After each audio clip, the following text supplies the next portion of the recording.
Okay, everyone, we're about to start. We're having a talk with Ben Powell about the copyright-safe harbor is no longer safe. Ben holds a Bachelor of Laws from the University of Tasmania, where he developed a particular interest in copyright law and its impact on technical community. Before this, he worked in the IT industry for longer than he cares to remember. So please welcome Ben. Thank you, Ben.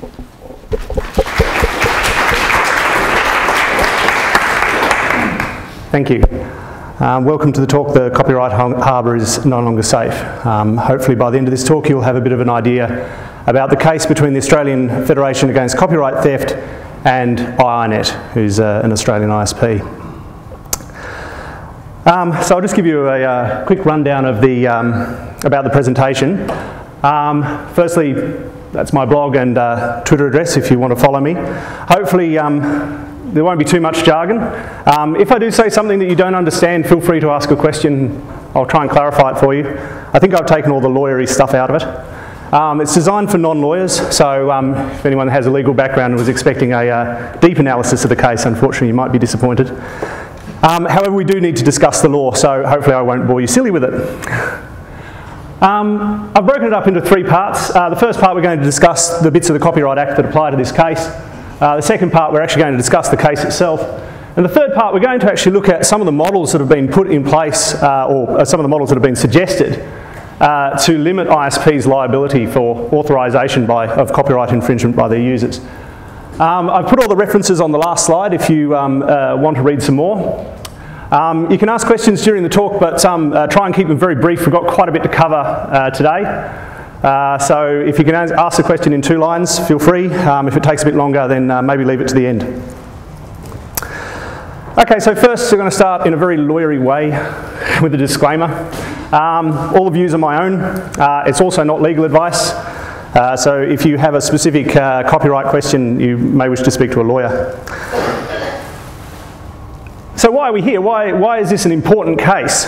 Well, it's the first time that the concept of authorisation has been really looked at since a case called Morehouse in 1975. So it's been some time since we've had a really deep analysis of authorisation. And that goes to the liability of ISPs for the actions of their users. So the users infringing copyright on an ISP's network, well, what's the liability of the ISP for that?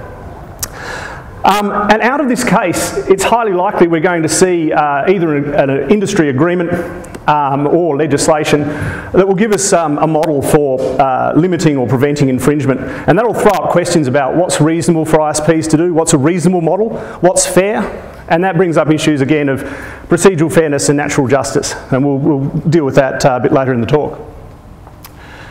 As I said, it's quite possible that there'll be legislation that comes out of this as well. So we need to look at that legislation, look at what's efficient and effective, and how changes to the Copyright Act can ensure that we still encourage innovation and competition. Obviously, poorly drafted laws can have a very detrimental effect on those things. So I'll just give you a quick rundown of the facts of the case. INET's been accused of authorising copyright infringement by its users. Now, most of the infringement uses BitTorrent. Probably don't need to explain what BitTorrent is. AFACT use a piece of software to log IP addresses and other information from the torrent swarm, and they use that to send to INET in the form of notices. And they demanded that INET enforced its customer agreement to take action. Specifically, they wanted termination. But they also asked for INET to hand on these notices to potential infringers. And they're saying that because INET didn't do that, because they didn't do what they asked, INET actually authorised that infringement, so the copyright infringement that their users were doing. Now, INET responded to this by saying, well, the information in the notices is insufficient. As we all know, IP addresses are not necessarily the best way of identifying users on the internet. So they said, look, we don't have enough information really to act on them. They also argued that certain sections of the Telecommunications Act prevented them from using the information. I won't go into those arguments. They were rejected by both the Federal Court and the full bench. I'm just mentioning it there for completeness. And so INET said, look, we don't have any obligation to act. So now we'll move on to the law. So the case dealt with 3 important legal issues. The first one, as I mentioned, is authorisation. And that can be found in section 101 of the Act if you desperately want to look it up. IONET put forward a defence, section 112E, and they also argued that their liability was limited by the safe harbour provisions of the Copyright Act. So let's just talk about authorisation. Now essentially the section about authorisation is a codification of a case called Morehouse.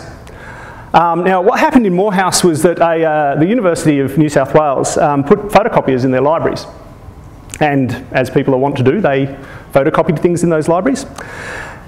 And it was argued that because they put these photocopiers in the libraries, they authorised the copyright infringement by the users of the libraries that were making copies of books.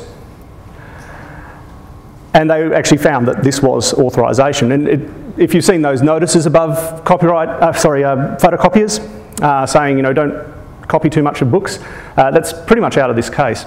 So the Act was codified in the Act, and there are 3 factors. Now these are non-exhaustive, so you don't have to prove all 3, you don't have to prove 1 out of the, or 2 out of the 3. These are just things that you need to keep in mind when you're looking at whether someone has authorised infringement. So firstly, the extent, if any, of a person's power to prevent. So you've got to have a power to prevent the infringement. The nature of the relationship between those that are infringing and the person accused of authorisation. And whether the person accused of authorisation took any other reasonable steps to prevent or avoid the copyright infringement that was happening. So we'll deal with that in a little more detail. Okay, so the power to prevent. Now it has to be an ongoing power. Now the leading case that describe what this means is tape manufacturers. There's also a UK case called Amstrad and the Betamax case from the US. So basically the idea is that yeah, you've got the power to prevent if you just don't do it. If you don't provide internet access, that's going to stop people pretty effectively, you would imagine. And so in tape manufacturers, they were manufacturing blank tapes, and the argument was, well, you can not manufacture blank tapes. That'll stop people from making copies.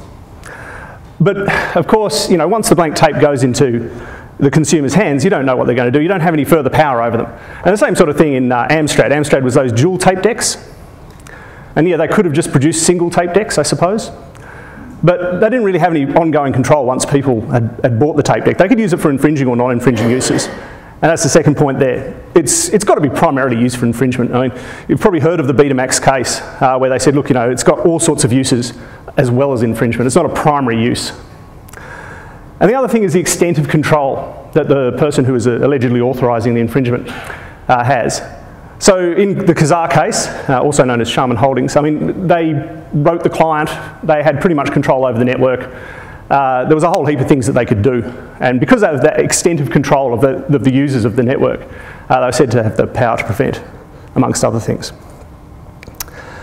So the relationship between the alleged infringer and the authoriser, the leading case on this is a case called Cooper. You might have heard of this one, the MP3s for free case. What happened in this case is Mr. Cooper was providing links to MP3s that were of dubious repute.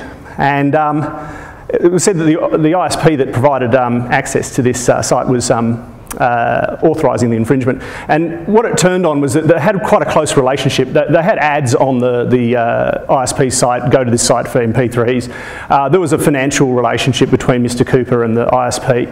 So that was really how it turned on it. There was a very close relationship. And then the crux of the matter, reasonable steps. What are reasonable steps that an alleged authoriser has to take to prevent infringement? So what is reasonable?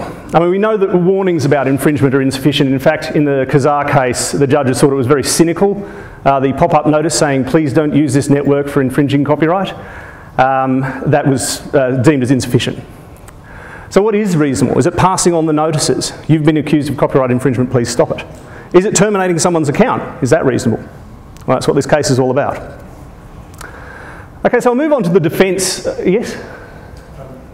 Sorry, you may be covering this at some point, but with that Millhouse case of copying a library, my understanding is that there's also some doubt because the way that the book publishing companies had found out about this was sending their own employees into the library to photocopy stuff of the books that the publisher published.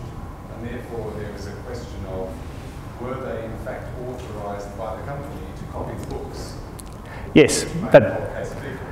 Well, and that's also examined in this case, because DetectNet, the files that were being infringed, sorry, the question was, in the Morehouse case, the publishers actually sent people in to make photocopies and then report back to the publishers. So in this case, the same sort of thing happened. Essentially, AFACT had investigators that had made things available, and it was whether really they had provided a license to infringe by making those available. In answer to your question, in this case, it was rejected. So, unfortunately, I can't go into all of the mechanics of the case. It is quite fascinating, but we only have 40 minutes, unfortunately. So the defence that IRNet put forward was a defence in section 112E, which was put into the Copyright Act to provide certainty for ISPs. Now that probably sounds like a whole heap of gobbledygook, but essentially what it is that merely because you provide internet access, you're not infringing, or you're not authorising infringement, I should say. But I mean, that begs the question, what does merely mean? What is merely providing internet access? Which is discussed in the case, funnily enough. So there's a narrow interpretation and a broad interpretation of what merely providing internet access means. AFACT, of course, went for a much more narrow interpretation, unsurprisingly. And they said, look, providing a service on which infringing acts occur, it's not authorisation, but once you know about it, it is, because then you've got a power to prevent it. So this defence is not available to you if you know about it. If you've been told this person at this IP address is doing the wrong thing, you can no longer say you're merely providing access. IRNet obviously thought that was wrong and wanted to have a more broad interpretation. They're saying, look, if it's just a function of providing internet access, copyright infringement that is, then the defence is available. So, if it's because people are downloading BitTorrent, we don't have any control over that. We're just providing the internet access. It's only when it goes above and beyond. So when you have a special relationship like Mr. Cooper did with his ISP, that's when you don't have this available to you. And they also argued, or IRNet also argued, look, the safe harbour is available to us. And what the safe harbour does, it's actually a very long set of provisions, but in essence it limits ISP's liability if they have sufficiently assisted copyright holders. So that might include repeat infringer policies, termination policies, an email address to send notices to, copyright infringement at isp.com, that sort of thing. And what happens if you can access the safe harbour provisions, or if you're available to use, it limits your liability. It may even extinguish your liability entirely. So let's get to the case.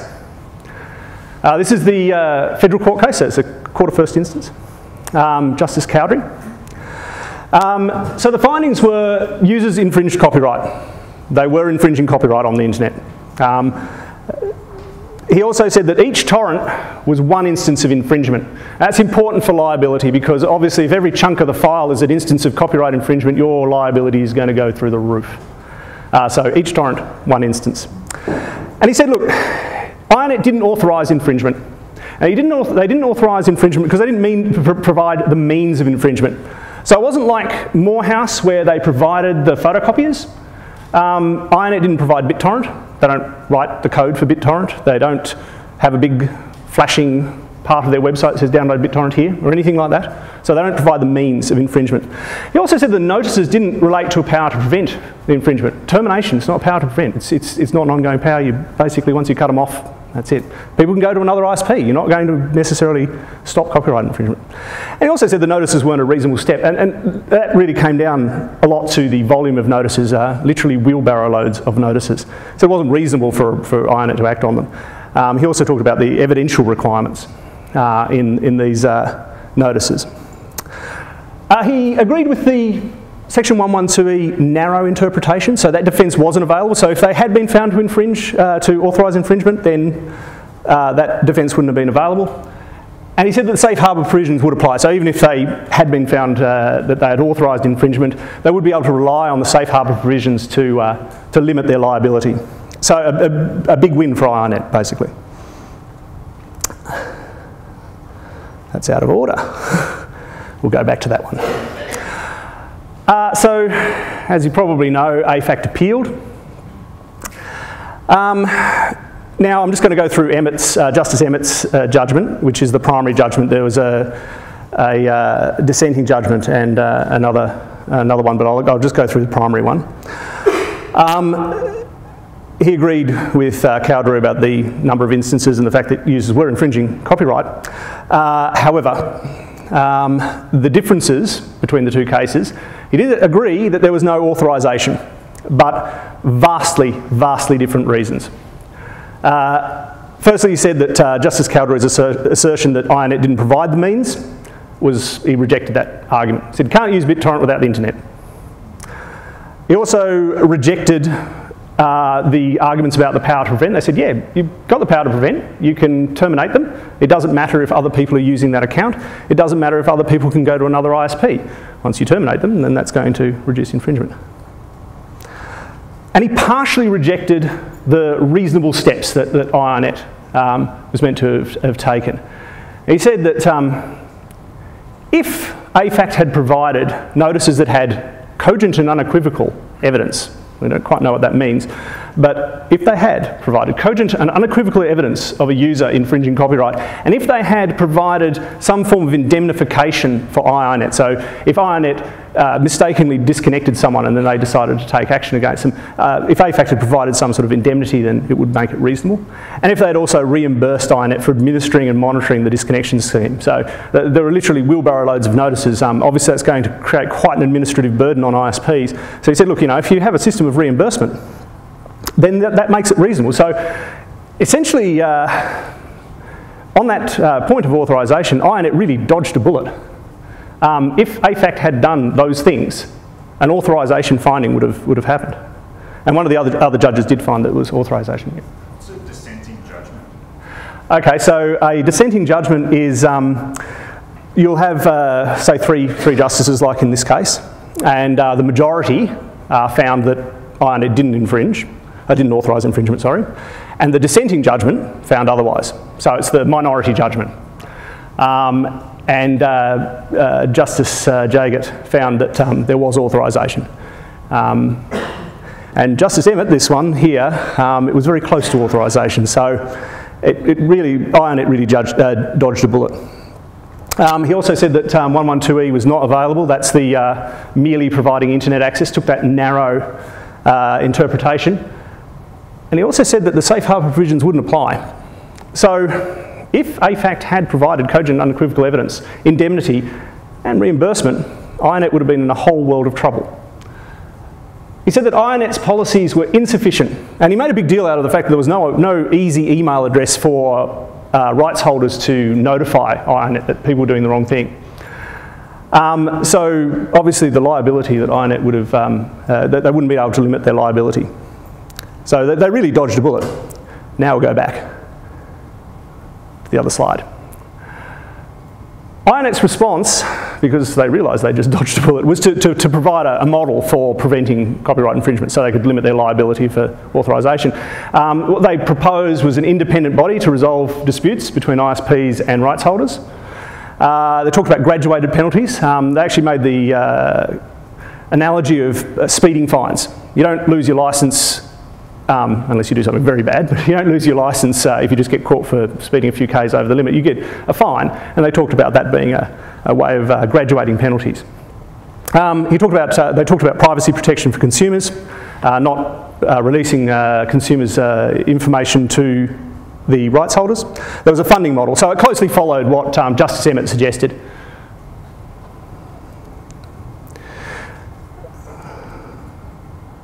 Okay. AFACT really didn't agree with that, so they appealed to the High Court. That was heard in early December last year. The findings will be possibly handed down early this year. Hopefully not tomorrow, because it might make this talk a bit redundant. I don't think it'll be tomorrow. So until the final judgment, we're all speculating. So if I'm wrong, I can just point to the fact that, yeah, it's just speculation. Okay, so the issues that were covered by the High Court, of course, being an appeal, are the same issues. There were arguments about control and the extent of the control. So Justice French said, would do they have enough? Do they have control over what their users are doing on the internet? Is sending notices going to stop infringement? Is that a power to prevent? Is that actually going to prevent infringement? Justice Hayne asked about individual choices over the use of the service. He said, look, you know, people can download BitTorrent and infringe or not. So does INET have a power over that? And just, I mean, it seems like the justices are being particularly harsh on AFACT. That doesn't mean that they're going to lose. They're the appellant. They're always going to get a harder time. So INET said, look, you know, it's not within the power of INET to deny INET users access to particular bits of copyright stuff, short of denying access to the internet as a whole. So they're saying, look, you know, we don't have any power over them. What they do on the internet, we can't stop them. No, we are only providing internet services. I mean, obviously AFACT disagreed with that. They said, look, you know, they've got control over the account termination. They can shape the bandwidth. Once they're notified that this person at this IP address is doing the wrong thing, they can do something about it.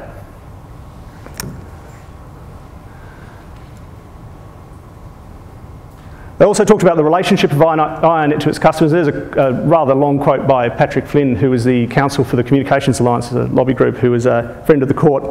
And basically what they're saying is, look, you know, there's going to be so much copyright material on the internet. How can you mediate that relationship as an ISP? You don't know what your users are doing. The entire sum of human knowledge will be on the internet eventually, if Google have their way. And then they talked about reasonableness, and Justice Keifel said, look, you know, what about the reliability of these notices? Is an IP address enough? Is it reasonable for INET or ISPs to act on evidence that might not be cogent and unequivocal? We'll see what they have to say soon. So there have been several models put forward as a response to the case. These are models that are put forward by industry, essentially, to limit their liability. So I'm going to talk about those three. There's the INET model that I mentioned earlier. There's one put forward by the Communications Alliance. And there's the AFACT model, which is basically what they're asking ISPs to do, what they're saying that they should be doing to avoid authorization. So this is from the arguments to the court. There's no actual model. Pardon my graphic design foo of just cutting this out of INET's paper on the issue. But that's how it's meant to work. So we've got an independent body. The content owners provide the notices to the independent body with cogent and unequivocal evidence. Can't know what that means, but you know, cogent and unequivocal evidence. The independent body then authorises, if it's cogent and unequivocal, they authorise the ISP to provide the information to the independent body. And then if there is sufficient evidence and they've got the information, they contact the consumer, the independent body contacts the consumer to notify them or take action, so some sort of penalty, I would imagine. As you can see, there's no release of information from the ISP to the content owners, and there's no contact with the ISP to the content owner, so the idea is that essentially it's all done with this independent body. So just following their model as well, where the content owners have to pay the costs of doing all of this, is also part of the INET model, wasn't it? Yeah, there was a funding model as well. Content owners are funding the independent body? Content owners and ISPs. So it was meant to be funded by industry, essentially. So there is a funding model. That if you want to read more about it, they've got a whole paper on it. It makes sense if the content owners are only paying the salaries of the independent body. Well, that's right, yes. So no, it's an industry solution. Okay, of course, there are a couple of issues that come up here that are unanswered. Firstly, what's the nature of the independent body? Is it an administrative body? Is it a judicial body? What status do their decisions have? Are they final decisions? So they say, right, you've done the wrong thing, we're going to charge you $100. Does that mean that the rights holder who doesn't think that $100 is really sufficient can then take further action? Is it a final judgment? What's the appeals process? Who can complain? You know, is it just individual rights holders? You know, I write a blog. If someone was breaching my copyright by misusing the Creative Commons licensed stuff on there, can I send in a notice? Or do we rely on rights holder bodies like AFACT? Obviously that comes into the volume of complaints. If every man and his dog who's a content creator can send in complaints, you're going to get a lot of them. What's the appeals process? Do you have to appeal, once a decision is made, do you have to appeal to the federal court at great expense? What are the evidential requirements? What's cogent and unequivocal? What does that mean? What burden of proof, what standard of proof are we looking at? Are we looking at on the balance of probabilities? Or are you looking at the criminal standard of proof, beyond reasonable doubt? Somehow I doubt it, but who knows? What are the penalties? I mean, INET suggested speeding penalties as an analogue, but we don't know what the penalties are. And who's going to bear the costs? So if I want to defend myself, if I want to say, no, I didn't do it, is it going to cost me $10,000? Well, I might choose to cop the fine. What are the costs? And who pays them? So Communications Alliance also put forward a model. Again, an industry body or an independent body, either funded by the industry or constituted by government, so a judicial body. It talked about accreditation of rights holders. So you actually need to go through an accreditation process which includes the accreditation of the methods that you are using to generate your notices. A limitation on notices, no more than 100 a month. 12-month reset period, so means that you need to actually have got several of these notices within a 12-month period. It resets after 12 months. And so it was a system of notices. So that's basically the model that we've got. Within 14 days of the infringement, the rights holder needs to send the ISP a notice including those details.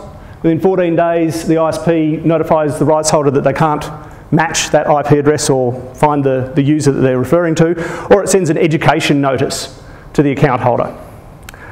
There's a 21-day grace period to seek legal advice or to appeal to the independent or industry body. And then if you've got further infringements, you've got 3 more warning notices, each with that 21-day grace period. 1 more infringement, what's known as a discovery notice is sent out. So essentially, the ISP then provides the information to the rights holder, who can then litigate. So your information goes to the rights holder and the rights holder will sue you.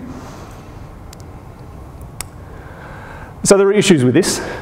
Again, the makeup of the panel, or the body. If you're appealing to a body that's made up of ISPs and rights holders, essentially you're appealing to a group of people who've made the accusation in the first place. And even with ISPs on there, they're not necessarily on your side. They're obviously going to look at their own interests. What are the evidential requirements? There's no sort of need to be cogent and unequivocal in there. Essentially, the only sort of accreditation is the way that these notices are generated by the rights holder. So, I mean, you would imagine that ISPs may be a little more conservative and just basically take any accusation. What are the appeal rights? You can appeal to the independent body, but if you don't disagree with that, where do you go next? Is it an administrative decision, or do you have to go to the federal court, which is amazingly expensive? What's the onus of proof? Who needs to prove what? Do they need to prove that you were infringing, or do you need to prove that you weren't? And what's the cost? Again, how much is it going to cost for me to go to that independent body and say, no, I didn't do it? If there are high costs involved, obviously people are going to cop the fine. And now we go to what AFACT is asking people to do. Now, there's no actual model. Basically, AFACT has said that INET ought to have acted on their notices. They should have terminated accounts. They should have passed on notices. So they send in notice, ISP matches the IP address to the user, and then takes action against the user. So INET has a characterisation of it, and I know it's characterised by INET, who is their opponent in this case, but it's actually quite a accurate portrayal of what AFACT wants to do. So essentially, the problem is, as INET is pointing out, there's no evidential requirements, just on accusation. What right of appeal do you have? Now, ISP cuts you off, you say, please don't do that, ISP. You don't have any right of appeal. And the costs are borne by the ISPs. So any number of these notices, you're taking 1,000 notices a month, or 10,000 notices a month, or 100,000 notices a month, it's going to cost a lot of money. And if you have administrative processes that are going to cost a lot of money, ISPs will hand that on to consumers, so cost of internet will go up. So these are all sort of graduated response systems, so colloquially known as 3 strikes or 6 strikes or however many strikes you have in the system. And they all have the same problems. They have evidential problems. What is the standard of evidence that needs to go before they take action? Is an IP address sufficient? I think a lot of people might disagree with an IP address being sufficient to identify someone. There are issues about procedural fairness and natural justice. I pointed out, particularly in the Communications Alliance model, you're actually, the people who are accusing you of doing the wrong thing are the people who are judging your appeal. That's not fair. There's an information asymmetry. So we might be able to read these notices and make sense of them. Your average person probably would not be able to and would need to seek further advice, which is expensive. There's issues about the costs. How can you make it fair access to justice? Proportionality of penalties. Is termination a proportional penalty? You might be actually penalising people who are not doing the wrong thing. So essentially, you cut off someone's account. There might be 10 people using that account and only one of them is infringing. You're punishing 9 people. And it treats the problem as one between rights holders and ISPs rather than rights holders and their customers. So it's saying ISPs, by providing internet where people are doing the wrong thing, we need to do something about that. Do something about ISPs, rather than do something about the customers that are doing the wrong thing. So obviously things need to change. Now, rights holders use things like artificial scarcity to bump up their prices. And so things like release windows for material. Warner Brothers has just increased the release window for their material up to, I think it's 5 weeks between the time they release it on DVD and the time they allow people to rent it out. So they're creating this sort of artificial scarcity. That's got to change, unfortunately. The different distribution models are already starting to challenge. Obviously, Apple is big enough to swing their weight around, so iTunes has become quite big. But there will be other ones that start to come up. Streaming content, that's how a lot of people want to access their material these days. And there have been quite large changes. If we can sort out the licensing issue, and part of the problem is that the Copyright Act sets it up in such a way that these licenses can be so expensive that it stops people being able to stream content. There's been a breakdown of geographic boundaries. Obviously, geographic boundaries don't mean much on the internet. Already the BBC has taken some action. You can subscribe to their iPlayer and get access to all of their archived material. So that's $9 a month or something. Independent artists. I mean, I know Justin Bieber is one of these people that has been discovered on the internet, and that's a terrible thing, but we've got to take the good with the bad. There have been some independent artists that have risen up through the internet, and particularly YouTube. If AFACT is successful in being able to essentially say, look, users accessing X service or Y service or whatever are doing the wrong thing, then a lot of these models are problematic. And the development of these models may slow down. So what can we do? We need to recast the problem. Firstly, and I've already discussed a bit of this, it's an industry problem about the availability of content in the legal channels. We need to look at how the market is working. And if legislation does come out of this, and it is very likely that it will, we need to look at it in terms of efficient and effective regulation. It's very easy to sort of say, oh, it's about free speech, it's about access to culture for people. But unfortunately, that doesn't really wash when it comes to copyright arguments with government. What they want to know is, how is the market being regulated? And it needs to be efficient and effective. That is, any changes to the law that you make, you want them to only target the things that you want to stop. You don't want to have this sort of collateral damage. And it's got to promote competition. So, I mean, I know, particularly in copyright, it's a monopoly environment, but you've got to promote the ability of people to have startups for new services, new ways of distributing, new ways of being able to interact with their customers. Obviously, we've got to have a bit of deterrence in education, and we've got to look at the penalties. Again, that comes down to reasonableness. We've got to always focus on innovation. So we've got to make sure that any changes to legislation have efficient and effective regulation at their core. That is, it doesn't stop innovation. So we need to recast that argument. We need to make sure that what we're talking about is regulating the market in an efficient way. And one would hope that the case will come down in IONET's favour. I suspect it will be much more like the federal court findings, which means that we need to start recasting this problem so we can encourage politicians that when they make legislation, that we have this at its core. Thank you.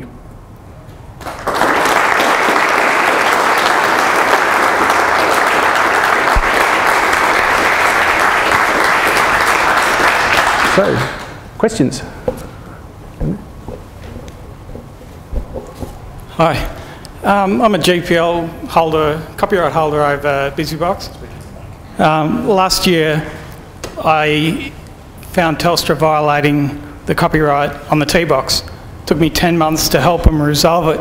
But anyway, I wonder hypothetically if they were actually distributing this firmware over their Telstra internet, so they're violating copyright. If, under the AFACT model, could they actually be forced to disconnect themselves from the internet? It's a slightly different issue because in that case they're the primary infringer, so you'd take a copyright action against them. They're not so much the authoriser. I suppose what you could do is people who are downloading that, you could say, oh, they're infringing copyright, and you could send notices via Telstra to their users. That's a possibility. But in that case, Telstra is the primary copyright infringer, so you take action directly against Telstra. So. It seems to me that the copyright holders and more than just the sort of the individual people who might own, copyright with things like BusyBox, but actually just the big media companies are getting a lot of say here, and it seems, especially from the Federal Court of Appeals readings, that a lot of the judges are very sympathetic to that and not even seeing the general uses of it, or even what could go wrong if AFACT just gets to send out as many infringement notices as it wants. What sort of indication do we have as ordinary people that there is a level of fairness there? What trust do we have in the judges that they're actually hearing not just the commercial side, but all of the sides, as you say, listening to the innovators as well? Well, in this particular case, there are quite a few friends of the court. So quite a few people who weren't actually litigants that provided evidence, and one of them was the Communications Alliance. So there was actually quite a bit of evidence adduced that put those sorts of arguments forward, and IONET also made those sorts of arguments.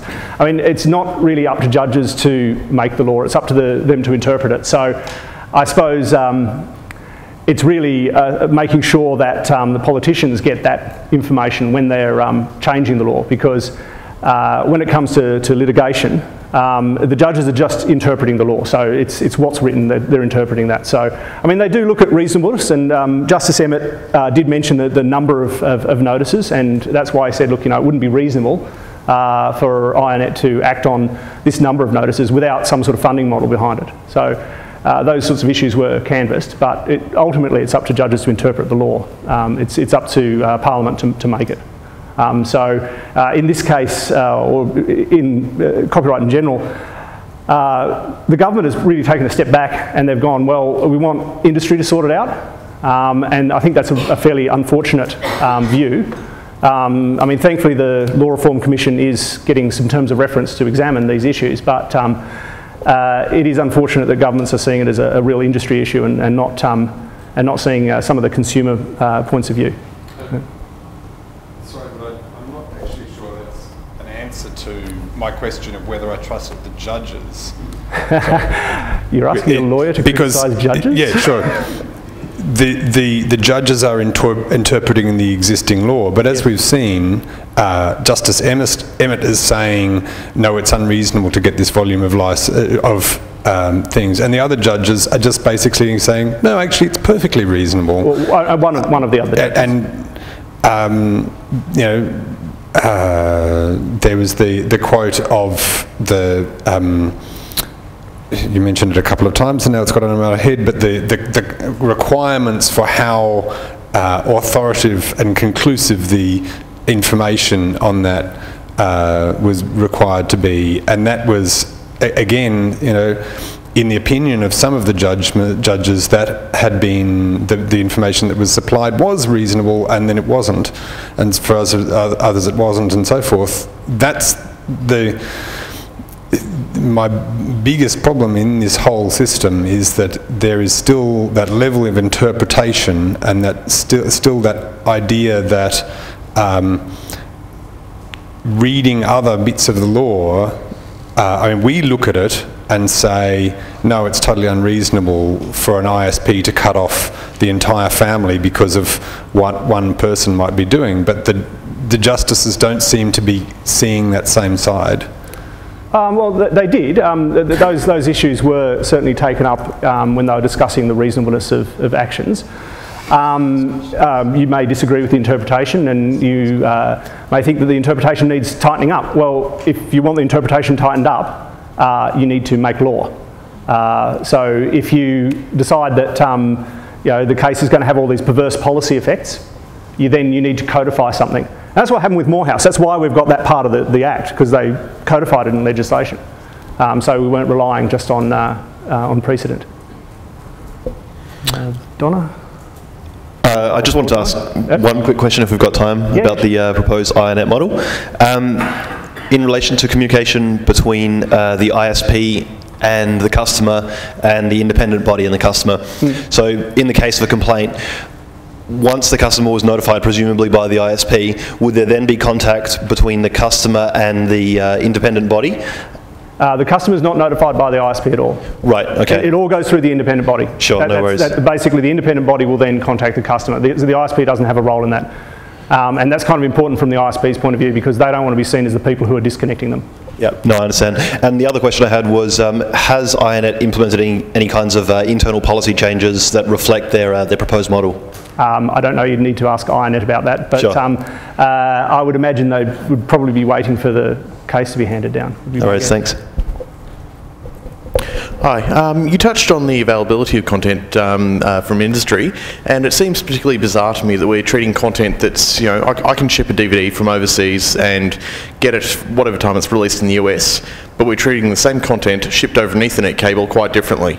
Is there a reason why the government isn't introducing legislation to help that efficiency along and guide them along a path to actually opening up market opportunities?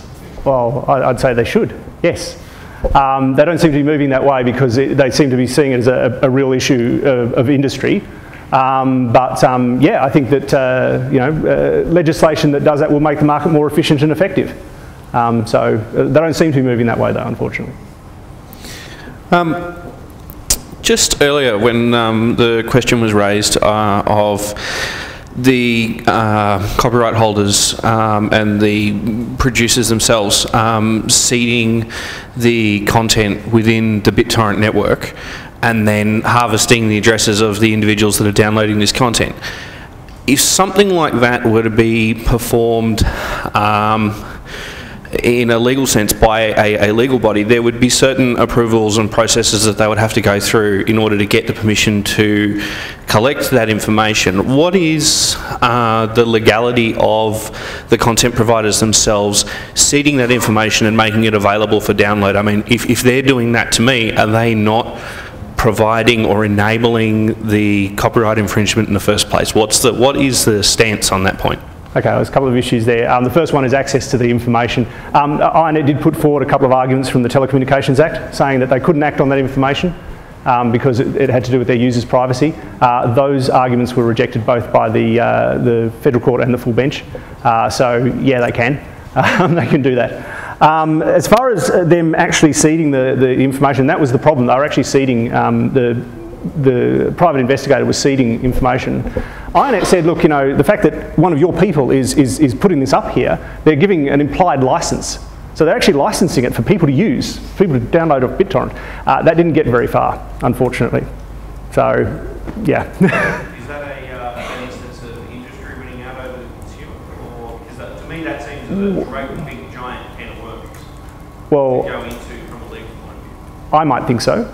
But the judge in the Federal Court disagreed. So, unfortunately, no. Thank you, Ben. That was awesome, and thanks for this slide about recasting the problem. Whenever we've got a problem like this, what do you suggest we actually do about it, especially given that the consumer voice is completely missing in this argument, debate, whatever thing? What can we do as an enlightened community to actually get on the, take part? Vote with your wallet. Yes, vote with your wallet. Lobby. Write to your local member. Encourage them to do the right thing. There will be, I believe that the Law Reform Commission will be getting some terms of reference to examine some of these issues. So you can always make a submission. I encourage anyone to do so. I mean, I suppose it's just making people aware. And unfortunately, in this particular case, we've got a new Attorney General, so there may be some changes here, but unfortunately, Robert McClelland wanted to take a step back and said, look, it's an industry issue. So I think it's a matter of making people aware that there is a consumer issue here. And I mean, there have been, it's been out in the press quite a bit as well, the fact that consumers are not having a say. So there is pressure being brought to bear, but as individuals, make submissions to the Law Reform Commission, lobby your local member, write to the AG. All of those things do make a difference. I'm trying. What if the content owners actually break the law in finding out who's copying it? How's that one go down? Break which law? If you're asking about them sort of accessing your information in the BitTorrent swarm, that was examined. The defences of the Telco Act didn't apply, so they weren't breaking the law. If they break into your house and open up your computer and find copyright material, well, I think there's some laws that would probably apply there. But it depends on what you're talking about, which law. Yeah, basically, I believe the BitTorrents are encrypted, and also there's copyright. You can only use this protocol if you agree not to do things like track down owners. Well, that would be an agreement between BitTorrent and its users, and it's not really law. You'd be looking at trying to enforce that, so you need the BitTorrent to try and enforce that. I don't think they'd get very far.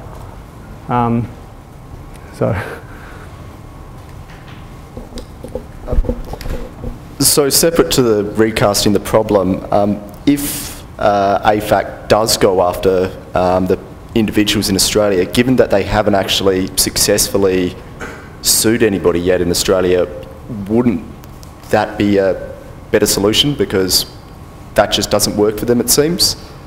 Suing individuals? Well, the Communications Alliance model, essentially, after the set of warnings, does provide the user's information to the rights holder who's complaining, who can then sue the individual. But some ISPs currently, I believe, already hand over user details, and those individuals still aren't getting sued as far as I'm aware. Well, yeah, I mean, I suppose that's up to the rights holder which policy they decide they want to use. Obviously, they see that it's more effective to go after the ISP as an authoriser of infringement rather than going after primary infringers. That may change, depending on the outcome of this case. Another question here? Maybe you could clarify what I seem to be interpreting of what you're saying, is that the Justice's view was that by watching what people were torrenting, what they were receiving at a particular IP address isn't illegal. Breaking into a house obviously would be considered to be illegal, and therefore whatever they got would be dubiously submitted to the court. But what you are receiving on your connection isn't necessarily private and something that's protected. Well, the sections of the Telco Act that INET tried to rely on didn't apply. You, as an individual, may have other remedies, but as far as the argument that was put forward by INET, no, those sections of the Telco Act didn't apply. What are the current Australian privacy laws around what an ISP is allowed to provide about its customers to a random third party, possibly copyright holder? So you mean if someone has made an application to the ISP to, because I mean you'd need to have some sort of, they can't hand it out just willy-nilly. There are rules that apply to small business or businesses that hold personal information. However, if, for example, they point to a copyright infringement or some other thing, and they say, well, on the basis of this person doing the wrong thing, we want you to release that information. You can release it for law enforcement purposes, or if there's a court order or any number of things. So do they have to wait for the court order, or can they hand it over before there's a court order or anything like that? Yeah, well, this is a funny thing about copyright law. It does give you quite a bit of access to to information. You can apply for an order, or I mean, if an ISP decides that they want to hand over your information, you can try to make a complaint under the Privacy Act. You can write to the Privacy Commissioner. You may get some remedy there, but I think the protections are quite low. Like is what I'm asking. Like, is there anything the ISP is not allowed to hand over under some sort of privacy rules? Well, they're not allowed to. They're not allowed just to hand over willy-nilly private information, so information that can identify an individual. Okay. However, you know, if you've got a court order, or if there's a copyright complaint, you know, it's up to the ISP to decide, well, are they going to hand out this information or not? Okay. The individual then would need to take action, and it depends on what information and the reasons for it. So it's a bit difficult to answer that question.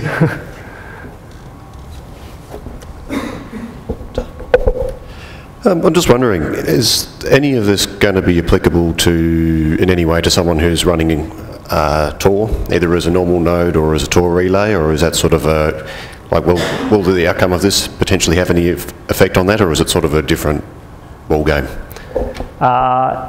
It's a slightly different ball game. Maybe you could be done for authorising infringement, but I think it'd be very difficult to make out those three factors. Particularly since you don't really know what's going through your system. So I think that you'd have a great deal of difficulty making that argument. It's true for anyone who has a wireless access point. Yes.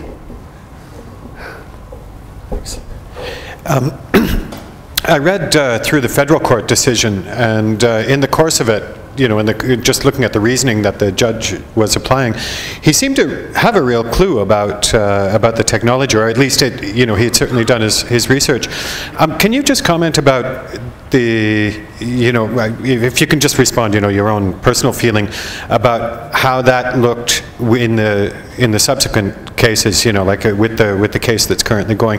Do you have a sense of just what the level of understanding of the technologies is among the judges and justices? Because as we all know, the devil is in the details, and technology consists of nothing but details. I'm actually always surprised at just how much justices do actually understand the technology that sits behind it. So certainly in the full bench of the federal court, they had a pretty good understanding. I mean, they all have large numbers of researchers and associates and the like that are providing them with this information, but you know, they're pretty smart cookies. Yeah, they do have quite a good handle on the technology. Maybe not down to the sort of level that people at this conference do, but certainly enough to interpret the law. Yeah, I think it's pretty good in Australia. In order to be absolutely sure that someone infringes, wouldn't you have to look at the content of the traffic that the person is downloading? Okay, well, yes. I don't know about the laws in this country, but if you accidentally at the same time happen to capture and look inside my voice over IP packets, in many countries intercepting telephone calls is a pretty big deal. Yep, and those were the sections of the Telecommunications Act that were put forward as a defence, and they were rejected. So there are intercept laws in Australia, and they were the sorts of ones that were put forward by INET, and they were rejected. So yes, you can do that, unfortunately.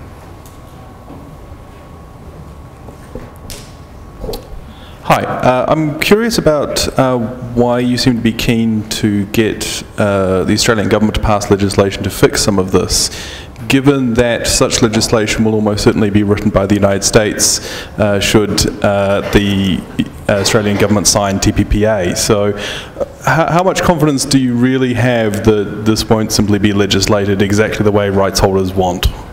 Well, I mean, you can take a step back and go, well, they're always going to do the wrong thing, therefore I'm not going to do anything. Yeah, they might do the wrong thing. But if we all take that attitude, then they will inevitably do the wrong thing. So really, I mean, I hope that they would legislate and make it so we do have an efficient and effective market. And I think if you put those sorts of arguments forward and you argue that strongly, then you might get some traction. Unfortunately, the international situation is fairly skewed towards rights holders, but I mean, like I said, you can take a step back and go, well, it's all going to go wrong. or you can try and affect the change. So it's a catch-22, but you've got to do something. Okay, I'm afraid we're out of time. Thank you, everyone, and thank you. It's a thank you gift from the LCA this year, teams. Thank you. Thank you.